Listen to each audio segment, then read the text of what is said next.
name is Joseph Carlson, and this is episode 23 of The Grief of Politics, and this is about housing. You may notice that I am alone because Avin is very sick. He called last night. It was difficult for him to speak. He had a sore throat. He said he couldn't even, I asked how he's doing this morning. He said he couldn't even eat soup. So that's bad when you can't eat soup. But he gave me some notes. The episode may be a little bit shorter. I chose housing. Avin obviously always talks about, your realtor guide, the thing that the YouTube channel has. He's very passionate about real estate. So I think he's actually really sad that he can't be part of this episode. But I will go over his points. I have some articles I found. Again, the episode might be a little bit shorter, but I am used to doing a solo podcast. My other podcast is solo. So really, to follow up on the grief part of this, like Avin and I do have this precedent of doing like pre-shows, but we don't record them. I think we recorded them once. And when I just generally said at the end of last month's episode that I wanted to do housing, Avin called me last week and we were trying to figure out a time to plan to record. And he said, well, we really have to stick on the message of grief. And we talked for about an hour because I was on a long car ride home from work. And I think what happened was he realized, or we realized together as we were talking, I think the big thing you read about in the news is it's impossible to afford a house if you have a wage nowadays or make a living. It's not only hard to get a living wage, but like, how do you prepare for the future? How do you buy a home? And so that's really where our discussion went over an hour of me driving back from, I was in another state driving back. So Avin and I talked and I was like, all right, well, write up your notes on what it's like for a first-time home buyer to buy a home, because that is the big topic that is happening nowadays. Everybody's, concerned with interest rates. And one thing I thought was interesting about the conversation, I'm just going to read some of Avin's bullet points so you'll excuse me if I'm looking over Avin's notes here. This is a pretty long text. But he basically said, housing affordability is a huge and complex issue that goes way farther than the rich people are bad, though institutional investors are part of the problem. So there's been this thing in the news. I didn't have an article, but I've seen some local news stories about people going in and investing in rentals. And then obviously the rental market is kind of dried up. So there's these homes that kind of got sucked out of the market for rentals. Maybe those people are going to sell them or, offload them, but we'll have to wait and see. They lost money as well because a lot of them, the stories I saw in the articles I read said that spent some money trying to refab them and then lost money in the rental market. Didn't really know what to do. But the other problem, I think, this is one of Avin's points. He said, home prices are driven by several factors. Supply and demand are, of course, the biggest drivers of home prices, but they are deeply affected by other things as well. Interest rates, high rates right now have reduced demand as they've sharply reduced affordability. However, during the peak in 2021, low rates made home ownership far more affordable and helped to push prices up dramatically. And I actually found an article basically saying the same things that he said. I found a Google document, basically the Google Doc, not a Google Doc, it's basically a Google search. And a lot of the websites I went to, you had to fill out a questionnaire, and it was kind of frustrating. This is from Forbes.com, though. Current mortgage interest rates for a 15-year fix are 6.23 or 6.29. 30-year jumbo loan, which is something that I just read about today, so I can't really clarify on a jumbo mortgage or a jumbo loan. That's 6.88 or 6.89, stuff like that. So that's what's happening. I mean, I know when I bought my home, it was during the crash. Interest rates were maybe 2%. So what's happening is, even though there's demand, people want to buy a house, maybe supply is bad. And now with interest rates, you may make, this is something Avin and I talked about in our phone call on my long drive. Even though you may make a large amount of money from the home sale, you're like, oh man, I made so much money. Well, now you have to put a bigger down payment down and the interest rate is higher. So many people are just staying in their homes. They're like, well, I can afford what I have. Even it may not be really what I want. So I'm just going to stay here and I'm going to hunker down And really, that's what Avin talks about here. One thing I thought was really interesting, and this will go into one of the other articles I found. This is from NPR, and it was published on June 15th, 2022, by Jacqueline Guan. Ganon. I hope I'm saying her. I probably messed up her name. But it's entitled "The U.S. Needs More Homes, but Builders May Be Slow Constructing Them." Constructing. Oh, but builders may be slowing construction. I read that incorrectly. Sorry. They kind of go through whatever. Right here it says the U.S. is about 4 million homes short of what they need to keep up with demand. So that means we are 4 million, homes short. So people aren't selling. This is according to Freddie Mac, their big loan, whatever. During the pandemic, low mortgage rates helped drive prices up even more sharply, between 30 to 40%. In just the past 2 years, depending on which price index you looked at. Meanwhile, both the pandemic and the war in Ukraine have shaken up supply chains. Costs of residential building materials are up 19% year over year. NAHB's chief economist Robert Dietz said in a recent release. Now, with the Fed trying to fight the worst inflation in 40 years, mortgage rates have gone up dramatically from below 3%, that's probably about where I bought my home, to more than 6%. So that's more than doubled. All these factors are adding to a market where the monthly payment it takes to buy the median price home in the U.S. has become about twice as expensive in just the last 2 years. Millions of would-be homebuyers are priced out. Also, this has many people wondering whether we might be in another housing bubble that's about to burst, but most economists say while prices can't keep rising like they have and might decline in some markets, they don't expect a huge collapse in prices similar to the one that caused the national and global recession in 2008. Yeah, basically, I think the biggest thing I took away from like Avin's notes in this article is I'm not in the camp that I think. We had an episode on what I thought about the wealthy, the rich, taxes and the rich. I don't think all this is that case. I'm progressive, but I can even read other articles and go, oh, there's no homes. Like I said, since no one's moving, the musical game, the musical chairs game of all this stuff, nothing's moving. So then people just hunker down, and that's kind of where we are now, and it's affecting. Like Avin and I talked on the phone, it's affecting generational wealth. So, a long time ago, there's a lot of factors, but a long time ago, you just give your house to your relative, or property, that's not happening anymore. And so people are really just renting, it seems like forever now. And you can't pass that along for your, we're in a spot now where people don't have the ability to do that. In other episodes, we've talked about how inflation has been gobbling up wages. So even though people's wages have gone up, they haven't really adjusted for inflation. So you're kind of at a negative gain even when you get a raise.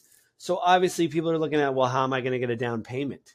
How am I going to be able to afford? I can't. There's no way I can afford this stuff, And so it just creates this cycle. If there's no homes, no one's moving, no one's building, because builders are like, well, even builders, I want to see if I can find there was a paragraph in this article right here. Oh, right here. Government officials, this is from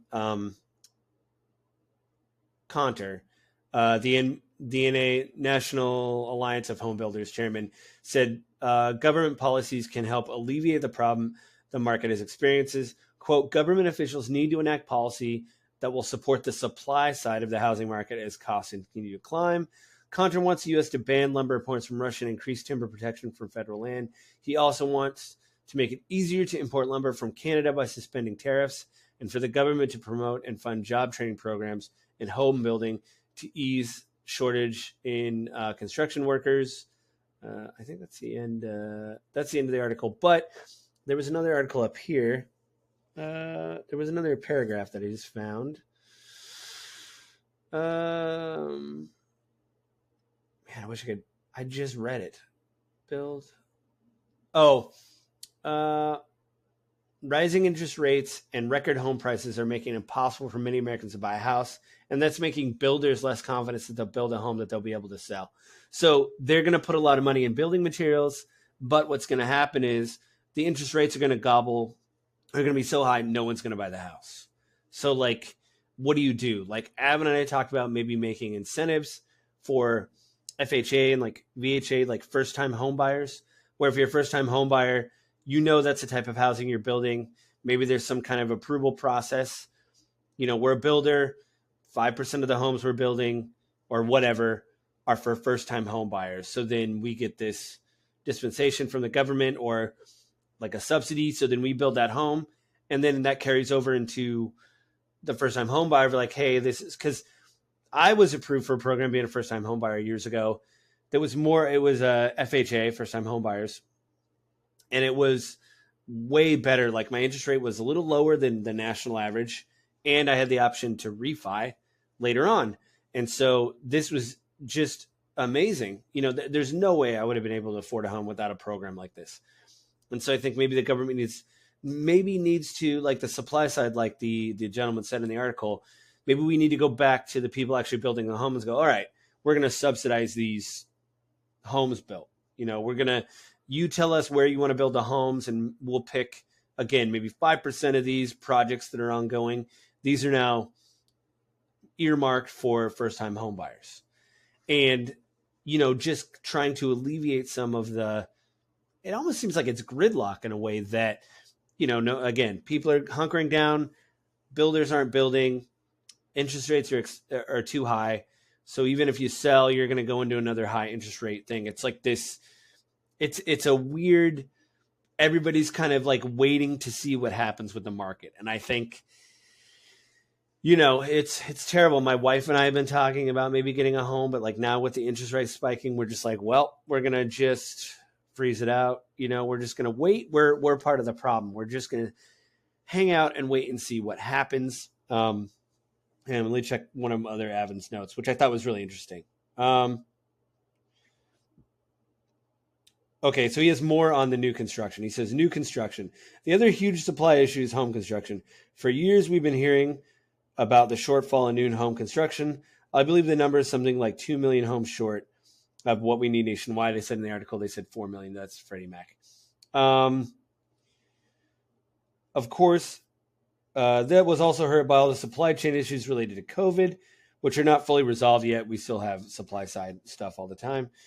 There's also the fact that even when builders are building, they're focusing mostly on move up or luxury homes because of the higher margin, not low-end homes, entry-level first home houses. We need to figure out how to properly incentivize builders to build the homes we need and how to streamline the process so it is worth their while. Working in construction like I do, I work in high rises. I'm seeing a lot of like tower condo buildings go up. I'm not seeing a lot of, you know, I'm in different neighborhoods like in Seattle and stuff, but you don't see a lot of like first time homebuyer stuff. Like it would be interesting if there was a sign like in a new house that said, you know, first time homebuyer, you're approved, pre-approved or whatever, you know, or you have incentive to get this home. Like all that kind of stuff would be great. And let's see here. Inventory, we talked about that. Interest rates have gone up. We talked about that. I think another thing that I've heard is that people just, because all this is happening on top of it, on the, you know, that's all the micro stuff. The macros, people are just generally worried what's going to happen. We don't really know what's going on with Ukraine and Russia. Fuel prices may skyrocket, so that's obviously going to affect people's pocketbooks. So they're not going to want to get a home if you have to spend X amount of dollars more for fuel. And then people generally just don't know what's going on, like the supply stuff. Some of that stuff is getting worked out. It's getting slightly better, but it isn't fixed yet. And so it's just this horrible cycle right now. And I feel really bad. Like I was able to sneak in during the crash and get a home, but there's a whole generation of people now that are just frozen out of that. And it's, you know, when we talk about this podcast and talk about the grief of politics, we do really want to focus on how this is affecting normal people. going about their days. And this is something where, you hear a lot of talk online of the older generation. So, well, you just need to do X, Y, and Z. But like things have changed so much. That's not possible. The rules have changed. But it seems like our systems are still kind of stuck in this old way of thinking of, we need to do this, do that. And like, we're really not addressing the issue. I think really from talking to Avin and then reading some of these articles and reading around this, we really do need to incentivize new home buyer things. And I think unless we do that, this is just going to continue to happen. This is just going to drag out. Interest rates may drop, but I don't know by how much. It seems like they've been incrementally turning them up by like, 0.75%, or maybe 1%. And so again, people are just kind of holding and seeing, and people are kind of, I think, scared a little bit, or at least fearful of, moving. And so how do you move forward with that? Just let everybody know, again, this might be a quicker episode because Avin's not really here to bounce stuff off. I'm reading his notes and I've prepared articles, but I think that, I hope, I want to see people, part of the, not even the American dream, just part of growing up, having goals. It's like one of the things for many people is to just get a house. And the idea, I remember when I bought my house, there was just an amazing feeling of coming home. I mean, I have a small house. I mean, my house is old. You can see the wallpaper behind me. It's very old. It's only 800 square feet, but it was mine. And coming home was just such a relief to say, like, this is mine, good and bad. There's a lot of bad in this old house, but just to sit on your couch in your home and say, this is mine, was a great feeling. And again, it seems like a lot of people are going to get froze out of that feeling. And it makes me really sad. I hope it improves. Avin and I may talk about this a little bit next month, just like a little chat up, because it is actually the last episode of the year. So we like to chat about the year so far. Maybe in January we'll talk about it. But so sorry about the shorter episode this month, but Avin was ill and, reading notes off whatever. He is very passionate about housing. So maybe we'll find a way maybe we'll do like a part 2 of housing and end the year on like a better conversation about housing, because he is the expert. I mean, he kept talking in the car ride, and I said, listen, I am home. I do need to go home and see my wife. I wasn't being mean. I was just saying, like, he's like, you need to tell me to stop talking. Like, I'm really passionate about this. So I was like, great. I picked a good topic. But he got sick, so that's terrible. So I think with that, I'll leave it. This has been episode 23 of The Grief of Politics. We talked about housing. Avin is sick. I mentioned at the beginning, but if you want, you could subscribe to the podcast on either Apple iTunes or the Google Play Store. You can find us on Spotify. The video of the podcast goes up on the 20th of every month on YouTube, as well as the podcast goes up a little bit early on the 19th. And so, yeah, subscribe. You can write to us at gwgpodfellows@gmail.com. Subscribe to us there. Do all the stuff, the likes. I'm trying to think if I forgot anything else. I have another podcast about gaming called Gaming with Grief. I'm also recording that today. I'm on episode 184, I believe. So I'm getting up there. Almost to 200. But thanks for joining me this month. Sorry again that it was a shorter video, but I hope everybody out there is healthy, happy, and safe. Have a good Thanksgiving if you're in the United States and you celebrate Thanksgiving. If you don't celebrate Thanksgiving, have a good day, man. Thursday is almost Friday. So, yeah. And if you get time off from work and you don't like Thanksgiving, just enjoy the day.